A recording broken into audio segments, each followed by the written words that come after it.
mendengar mengenai narkolepsi. Kondisi ini memang tidak banyak dialami oleh populasi manusia baik di seluruh dunia, maupun di Indonesia.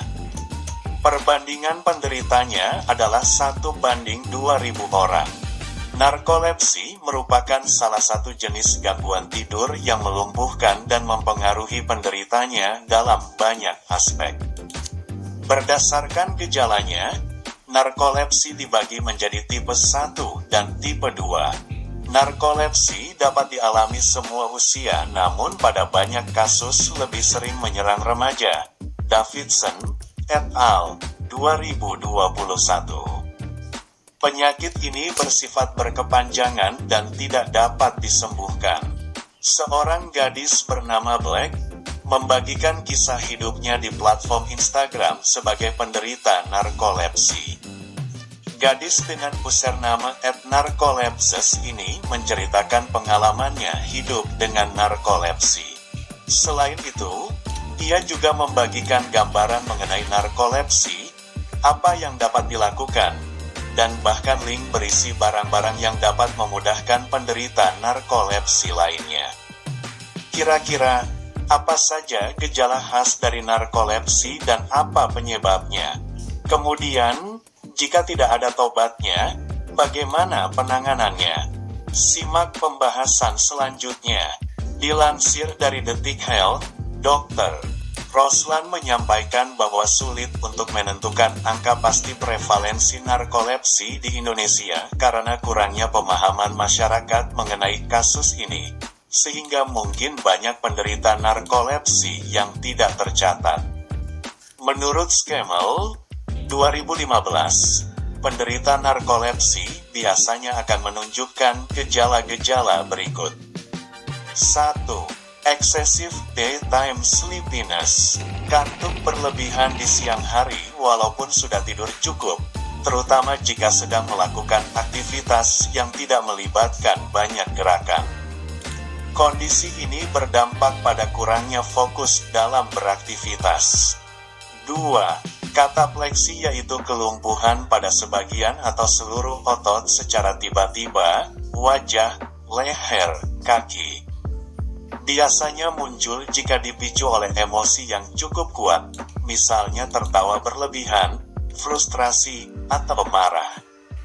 3. Sleep paralysis yaitu kesulitan untuk bergerak ketika bangun tidur. 4. Halusinasi. 5. Merasakan, mendengar, melihat, dan lain sebagainya, hal-hal yang sebenarnya tidak nyata, misal merasa ada penjahat dalam rumahnya. Biasanya muncul saat bangun atau akan tertidur. Belum diketahui secara pasti mengenai penyebab narkolepsi.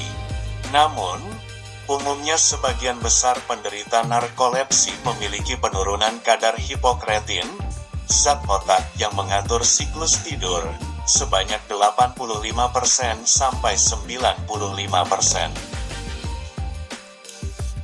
Kadar hipokretin yang rendah mengakibatkan penderita tertahan pada siklus tidur REM serta.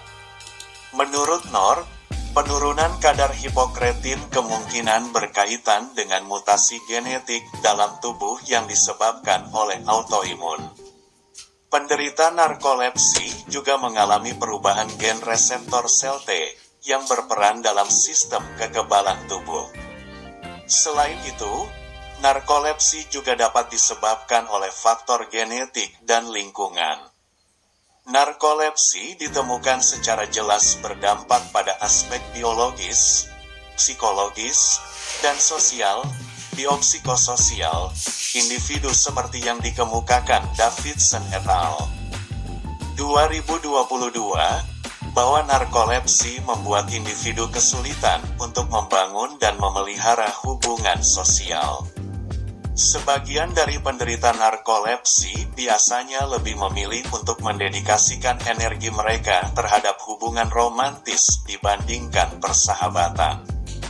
Alasannya karena penderita narkolepsi merasa lebih senang menerima dukungan melalui orang terdekat seperti pasangan dibandingkan teman atau keluarga.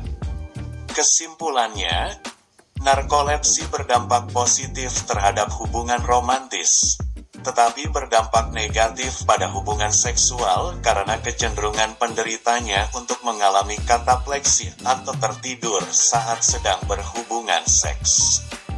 Sedangkan dalam hubungan persahabatan, narkolepsi memberikan pengaruh yang negatif.